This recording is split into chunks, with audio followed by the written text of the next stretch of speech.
Bloeiklop, soos geskryf deur Linda. Lieflik glim die tuin in volkleur. Hy maak sy ovasie in skitterende palet.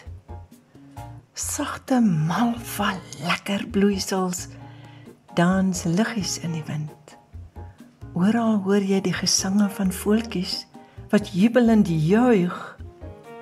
Die warm son glimlag oor alles saam met die lente.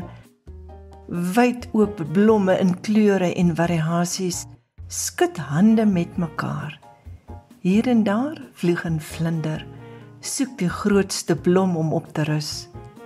Die lente bring glimlag en dankbaarheid met hom saam. Dit was Bloeiklop, geskryf deur Linda, gelees deur Margaret.